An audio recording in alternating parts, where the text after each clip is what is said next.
Welcome to the Envision RISE podcast show, a podcast that helps foster respect through inclusion, service, and equity. Now here's your host, Staci Hegarty.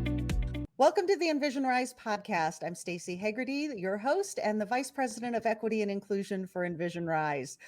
Joining us today is our first repeat guest, Mr. J. Dwayne Garnett, founder of Love is a Parable. Jay, welcome back. We're glad you're here.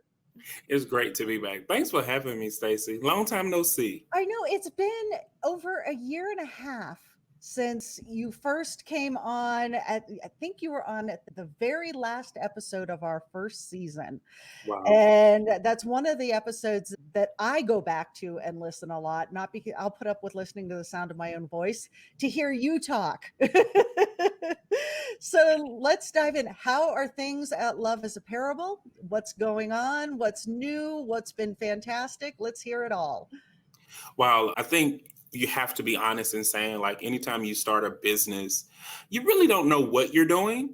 You're kind of just figuring it out as you go along the way. But I think one of the things that has been the most valuable lesson for me is the fact that I've been a student myself of not only Love is a Parable, but being open to the endless possibilities. And one of the things that has helped us over the last few years, especially a year and a half, is being open and fine-tuning our voice. Value-based education, really carving out a space for that to make sure that people really understand what it is that we're offering, but also the importance of value-based education in all aspects of their lives. And really, towns and universities and governmental agencies have really been grabbing hold to the value-based leadership and conflict navigation. Those have been like our strongest areas to kind of work in, and I'm actually excited about it. Well, let's talk about value-based education because it's something that comes up on my side of the fence over here in diversity, equity, inclusion, accessibility, organizational change management. And something that we hear quite a bit now is, don't tell me what my values should be. That those are my values, and I don't appreciate being told in the workplace what I should value and what I shouldn't. And that's not really what value-based education is doing. So tell us about it. What is it? How does it help workplaces and individuals? Okay, awesome. Well, value-based education from our lens is that we really focus and show people how values shape the way that they see themselves, others, and the decisions that they make.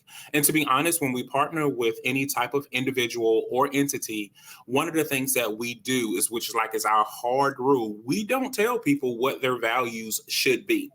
But we do make people aware of their values and show them how those values are influencing decisions.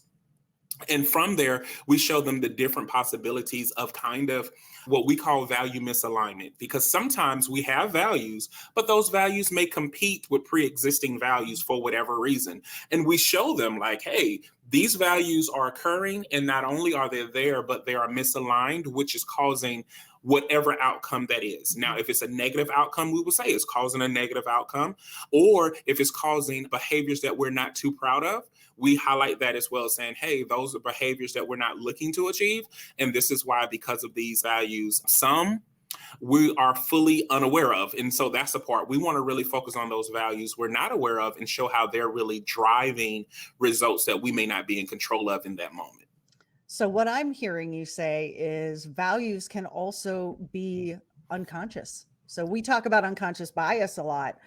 How does that connect with our values, and how do we even have values we don't realize we have? We like to tell the story because a lot of us, which is comprising what we call our sacred box theory. Our sacred box theory is nothing more than values that we have protected throughout life, and we get so caught up in protecting them that we forget what the true values may be. And so how that happens throughout life is just like anything. We go into those alpha and beta mode. Alpha is things that we're conscious of. Beta mode is things that kind of become subconscious. Like, a lot of us are just flat out protectors. And so as we become protectors of those things, we kind of lose focus of like, what is it that I'm truly protecting again? And sometimes we gather things along the way. Like a prime example, a lot of us have insecurities, correct? But insecurities are rarely self-developed, but often transferred, meaning somebody gave us the insecurity. We didn't create it ourselves. And a lot of times we have values that happen that way, where people transfer values onto us. We accept them. And for a long time, we didn't even know that we were in a receiving position of certain values until someone brings them to our attention.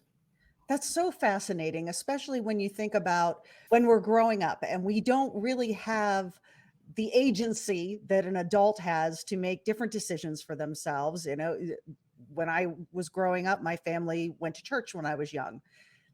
I didn't have a say in what church we went to. I would throw a fit and try to get out of it sometimes, but I had no authority over that decision. Now, later in life, I made a different choice. So, what happens when we grow up with these values being given to us and we generally accept them and carry them along with us on our path through adulthood? I think a lot of times is that we have to, and I love that you use that example, because I use the example of growing up. My mom used to say, like, whenever you're making like tuna fish out of a can, like you're making tuna salad, is that you were never supposed to make it in like a metal pan, or you're not supposed to leave the spoon in it. I don't know why she told us that, but on in our adulthood, I used to get upset, like, don't leave the fork in the tuna. And I'm like, why? It came out of a metal container. So why is it bad now? And I asked my mom about it. She was like, I don't know. My mom told me that. So I just told you. And so the same thing happens with our values. Some of it, we don't even know why. Like, yes, it could be something as simple as you went to this family church. And guess what? You could have continued to go to that family church until you have a moment of confrontation of saying, okay, why am I doing this? And so a lot of times people think, and I have to be clear with this, sometimes people question or they judge what is happening versus putting value in why is it happening. All right, So talk to me about that some more. It's not if it's good or bad, it's why am I doing it? The good or bad will come later, meaning why was I putting a fork in tuna? Not putting forks in tuna because my mom said don't put metal in it. But does that make sense? See, now you have that process. And so we have had so many different people who do that because, like, I give another great example. I have a friend who is part of the Islam faith. And one of the things that he is doing now is deciphering or distinguishing the difference between what is of culture and what is of faith. If it's of culture, we can talk about it. If it's of faith, we can't talk about it. So he's actually pushing back and asking questions. We're saying now, okay, if we do something, is this a cultural thing or if it's a faith thing? If it's a faith thing, point me to the direction so I'll know what I'm doing. But if it's a cultural thing, I have a right to disagree with that. And I also have every right to say, okay, I'm not going to do that because it's cultural. And we're not going to put a religious spin on it to make that cultural thing, quote unquote, divine or righteous. And I think a lot of us need to get to that point where it's okay to say, okay, if you don't know why you're doing something, there needs to be a confrontation stage first to ask yourself, okay, why am I doing it? So don't judge what you're doing first, but ask why. Let's take that into the workplace. And something that occurs to me that we do a lot as employers is we set up requirements for a job, and we do a job description and we say, okay, the person who's going to be most successful in this role will have a minimum of a bachelor's degree. Why are we doing that? We so often don't even think about whether or not this position actually requires that kind of academic credential, or is there something else that would replace that credential or may even be more desirable than that credential? So I think that's one place where you can see a value. Someone along the way valued a bachelor's degree enough to make it a requirement for a job. I don't know why we're doing that. And one of the things that I have actually been working with leadership team on is stop undermining ages, because that's another thing that is happening, which is a reverse of ageism, where you're saying, well, you know, this Gen Z is different. What does that mean? Well, you know how millennials are. And so a lot of people who don't know research, like the oldest millennial is 43. Right. We keep talking about them like they're teenagers, and they have teenagers. Correct. Or the fact that even if you're talking about the younger generations, do you know that the younger generation is producing the most entrepreneurs than any other generation right now? You know what I mean? So we talking about a lot of things, and we don't realize that we can be archaic even in our thought because they're connected to a value of tradition. Mm-hmm. So it's not necessarily do you need a bachelor's degree to do this job. It's about historically what a bachelor's degree represented for that individual. Meaning if I have this degree, I feel like somebody else. No, we need to focus on the skill sets that are necessary. Now, don't get me wrong. There are certain places where higher education is necessary. But we want to make sure that we are not, because this is what happens a lot of times in leadership, we envision a person. We envision a person and we develop the criteria based off a person that we envision. So now to add a little context to that, well, what does that person look like? How does that person dress? How does that person communicate? And that will start showing you some of your hidden values that you have that influence your decisions. Because if you can envision a person in that position, you already have some level of a value that is influencing some decision that you're making. And this could be a good thing, or this can definitely be a bad thing. Oh, this is such a great discussion point. Now I'm thinking of tattoos. So you're hiring for a receptionist, and can you envision your receptionist being a young man with tattoos, as opposed to what we typically think of as a receptionist is a generally very conservatively dressed woman. So if you don't have an idea in your head that includes a young man with tattoos, chances are if you get that resume, you're not even going to consider it for very long, even if all things being equal, that person has the better skill set, right? Correct. Or you're going to assume, or you're not going to take that person serious. Oh, this is so good. And the thing that blows my mind is that I've been a member of a lot of executive teams, leadership teams. We don't talk about these things. Exactly. And one of the things that really frustrates me is that we do genderize positions just like we genderize terms, and it influences a certain perception that may not be intentional, but it has lasting impact. Like, for instance, a secretary is one of those positions. When we talk about a secretary, we typically think about the female gender. When we start talking about even different things, like I love that we change the terms around actors. It used to be an actor and an actress. No, both of them are actors. Yep. Servers are now servers. Nobody is a waiter or a waitress. So we need to be more progressive in even how we handle positions. Are you looking for someone who can handle this responsibility? Or are you looking for a gender in this position to satisfy a valued perception that you have? And that's very important to have that conversation. How do you get people to come face to face with values that they maybe don't even realize they have? Because I would think, let's stick with the secretary example. If for someone that does picture a, young woman in the role of secretary who is the assistant who does, the filing and the Word documents and gets the coffee and those sorts of kind of old-fashioned notions of what an executive assistant does. How do you get people to reckon with that you've got outdated values of what this role should be? I think that's where storytelling comes into play. All right. Tell me a story, Jay. Well, because usually when a person has a value, a story is attached to that value. And that's usually, let me explain. And so we as a listener, a lot of times we'll see a pattern in a person's behavior based on the story that they're telling. When we start talking about offenses, a lot of times they may not be intentional, but that's because that person is only saying it from their perspective. I always say this. One that happens because I have two girls. I, as a male, deal with that a lot. Who did your hair? Mommy did a good job with your hair. Oh, mommy helped you dress? You know what I mean? Mhm. Why? Oh, well, my dad never did those things, or men don't know anything about that. And so now men don't know about fashion, men don't know about hair, men don't know about taking care of their children. And so these things happen and they're done innocently. Yep.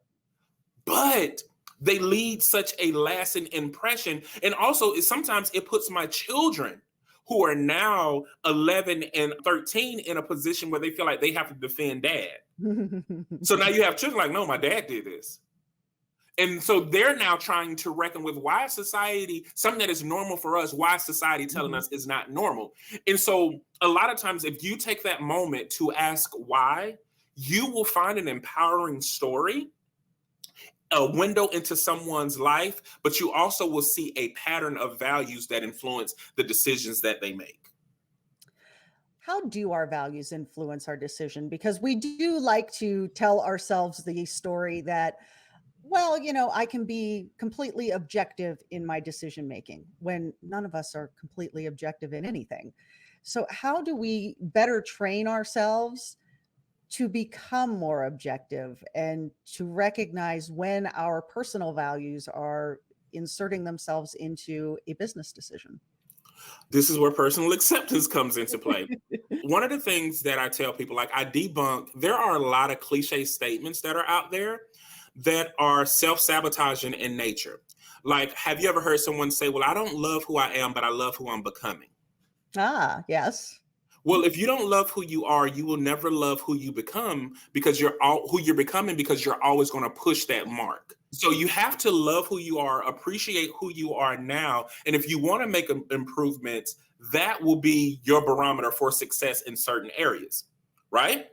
I may have a quick temper, but I have to accept the fact that I have a quick temper before I can improve that quick temper. Okay? That's such a good point, because why would you try to fix something that you don't think is an issue? Exactly. And so the same thing happens with a lot of the stuff that we say, like, I can do bad all by myself. Well, the question would be, why would you want to do bad, period? And why would someone want to do bad? Now, the sentiment is, if I'm going to do bad, I can do bad by myself. But the question is, why are you focusing on doing bad versus I can do well, and I can do well with others? Yep. So these type of things happen. So where personal acceptance come in is realizing there are certain things that are about me that are true. Okay. I am a morbidly obese American. I'm a Black male. Some people say, don't call yourself fat. Listen, you don't have ownership of what I call myself. You may feel some way when somebody calls you that, but the first thing is, Jay has to accept, I'm morbidly obese. By definition, there's nothing that you can do to change that. My race is Black in America. There's nothing you can do to change that. If I don't accept those things about myself first, how can I start my weight loss regimen if I want to? How do I boost my self-esteem if I'm not accepting of who I am? At first, I got to find the things that I appreciate, right? Or here's the thing that happens all the time. I love stories. When I say that I'm a fat person, the first thing people say, don't say that, you're handsome. Well, I didn't say I was ugly. I just said that I was fat. Those two things are not mutually exclusive. See, we don't get the other side of that. We get but she has such a pretty face. Right. Oh, and then it does get into the other things, like, you're beautiful for a dark-skinned person, or you're beautiful for this. I'm like, either the person is beautiful or not. But here's the thing. Regardless of what you think of me, I know the truth surrounding me. And now there are perspectives on truth, and then there are truth. The truth is, I'm morbidly obese. A perspective on truth is if I'm too big or not. Those things can coexist, huh? This is fascinating. I love this. I love this conversation. Yeah, so yes, I'm morbidly obese. Yes, I'm overweight. Yes, I'm fat. Those things are all true. Yes, I like the way that I look. Yes, I like the way that I dress. Yes, I can live a healthier life as well. We've gotten to the point where we have trained ourselves that everything has to be binary, that you are overweight, thus you must want to lose weight. Right? Well, the other part is, if I'm not for something, I'm against it. And that's not necessarily true either. I cannot necessarily advocate for something, but that doesn't mean I want something negative to happen to that person too, or I'm against that. Sometimes it's just none of my business altogether. There's some other advice most of us could take to heart, that figuring out what is your business actually. Because so much of what we've managed to insert ourselves into really is none of our business and has nothing to do with what we're trying to accomplish at work, in our churches, in our communities, in our schools. Yet that tends to be the thing that we focus on, even though it is none of our business. Well, I think because we have a desire for control, Staci. So if we have a lot of things that we're overwhelmed with where we can't control, we try to look at those things that we can control. And a lot of times we value our experiences. We feel like our experiences validate us to be an expert or give sound decisions based off of those experiences, when we're missing the most important thing of it all is the invitation.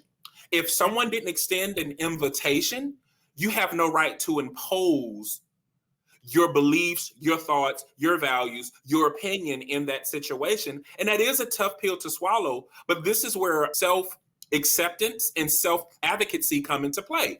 I have every right to say, Staci, I appreciate you giving me that insight, but I didn't ask for your opinion. Mm-hmm. Or it's okay to say, Staci, I feel like you shouldn't speak on this. And it's okay. And here's the thing. I don't argue with stuff that is within my jurisdiction. And I think that we have allowed trespassing to happen in our personal spaces for so long. We don't know how to enforce our jurisdiction. And so we can tell people like, hey, you're trespassing, and that's okay. And one of the things that I teach my daughters, do not allow people to trespass on your person or your emotions.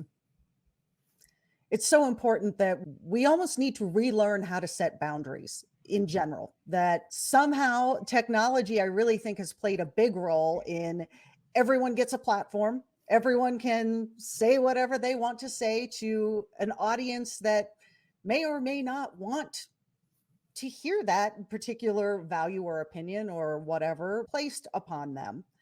And we've got to make sure that when we are entering into decision making, that we are able to quiet the noise a little bit, and that not every person with an opinion needs to be involved in that decision.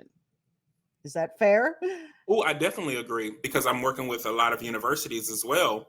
And one of the things that I have to help them realize too, one of the things that social media has done has allowed people to communicate a full thought with minimum word usage. Mm-hmm. A lot of people can do a complete thought, a succinct thought in 140 characters or less. Twitter taught us how to be brief. Right. So now you're trying to tell people to do a whole research paper, and they're like, why, when I told you how I felt in 2 sentences, literally. And so those are some good things with that. And the other thing is, social media has taught us a lot about boundary setting, meaning there is a way to get you out of my algorithm.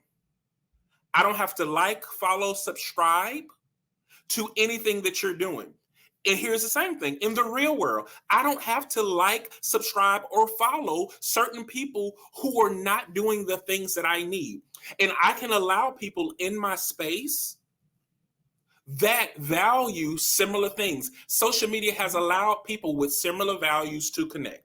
Yes, we can talk about the negative things, but there are a lot of positive things that have happened where a lot of people are finding similar beings that are like them in so many different areas. And that's because of algorithm. Mm-hmm.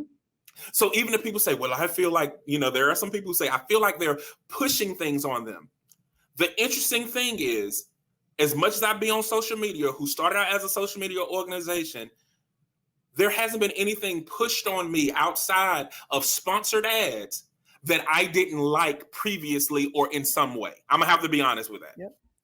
That getting a lot of use out of that block button can really, those are boundaries that you can set within social media, but you can also kind of use a block button in real life, a metaphorical block button, to protect yourself in a lot of ways. Exactly.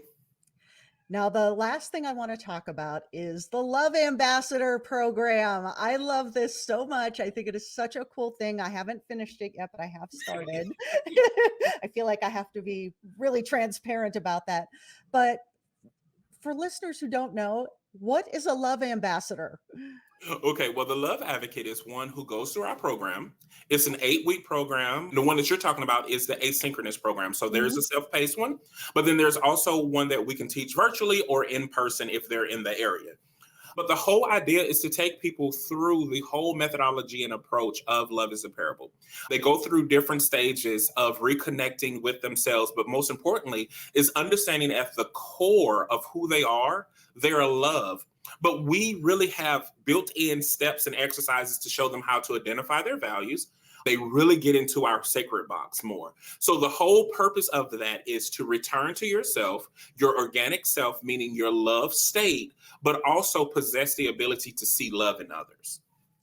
So, and I apologize, I called it ambassador and it's an advocate. So how does that fit into work? That seems like the last thing in the world that someone would take with them to work. And yet before you and I started talking on camera here, we talked, I kind of half jokingly said, I can't wait to put it on my resume, but I am excited to be able to put that there because I think it says something about the kind of leader I want to be, the kind of colleague I want to be, and the kind of person I want to be at work. So if someone's thinking about this program, why would we want to bring love to work? Well, I think first, the bigger question is our immediate feelings about love. To even ask that question lets us know that there is a value assigned to love that may not be organically true. Tell me That's more. the first thing. Tell me more. So if we're making an assumption about love, how many other assumptions are we making about not only ourselves, but others that could be robbing us of living the best life possible? We also want to debunk the philosophy and the thought that you can separate your professional life from your personal life. What happens to you personally does affect your professional life and vice versa. If you stump your toe at work, your toe is still going to be hurting at home. Mm-hmm. If you don't get your paycheck, your bills still need to be paid at home. These things do not separate themselves. So I don't know where that mindset happened from. If I'm worried about my children on the way to work or at home, I'm going to worry about them once I get to work. Mm-hmm. We don't separate those things. And so we have to realize that, hey, I'm a whole person that deal with several different paths of life. And I owe it to myself to figure out where my values truly lie and how these values are influencing so many of my decisions. And I need to uncover a better way of living my life, because only I can take ownership of my life, a better way of being accountable for my life so I can optimize every interaction and exchange that I experience, not only in the workplace, but in life, period. And when I hear you say these things, what I hear is your authentic self. And it's the thing that we keep telling everybody. We want you to bring your authentic self to work. This is what we mean. We don't mean bring your Saturday morning lazy self to work. We mean bring your whole loving self to your job, to your school, to your interactions with your community, to your friends. Bring it all with you. But you can't bring it with you if you don't know what it is, right? Exactly. My thing is, until you really get reacquainted with yourself and afford yourself the opportunity of truly getting to know yourself and truly loving yourself, you can never give your best. You can give the illusion of best. You can give what you think other people need, and you'll be a slave to other people's emotions, other people's thoughts, other people's wills, and you'll never experience the true freedom to exist. And I love how you said authentic self. You will never experience the full optimization of what authenticity can provide if you're robbing yourself to be acquainted with yourself. Getting free through authenticity. I mean, that's where we are now, right? Right. Well, Jay, as usual, this conversation will be one I go back to and listen to over and over again. I'll torture myself by listening to my own voice just to hear you. But where can our listeners find out more? Where can they find out how to become a love advocate? And how can they get in touch with you to have Love as a Parable help them on their own value-based journey? Thank you so much for that, Staci. And I hope that one day you appreciate your amazing voice, because I enjoy communicating with you all the time, because I find that our interactions are meaningful and you have what I call a soothing voice. It's a way that you can have a conversation with a person and I never feel like you're judging me when we communicate. And that's very important to me. And to me too. So thank you. I'm glad to hear that. But to answer your question, you can find me anywhere that there is Love is a Parable. The best place to go is to loveisaparable.com. And if you look at the bottom of the screen, once you make it to loveisaparable.com, you can find all of our social media presence. And you can even find a little bit more about the Love Advocacy Program, the different workshops that we provide. And you can even pick up some cool swag if you want to as well. But most definitely like, follow, and subscribe, and watch some old videos that we've had on different talks and things like that as well. But everything that you need to know will be at loveisaparable.com, and it'll tell you where else to go after that. All right. Well, Dwayne Garnett, thank you so much again. And I'm sure we'll have you back in a year and a half so we can talk some more. Looking forward to it. And for our listeners who are interested in finding out more about Envision RISE, you can find us at envisionrise.com. Thanks so much.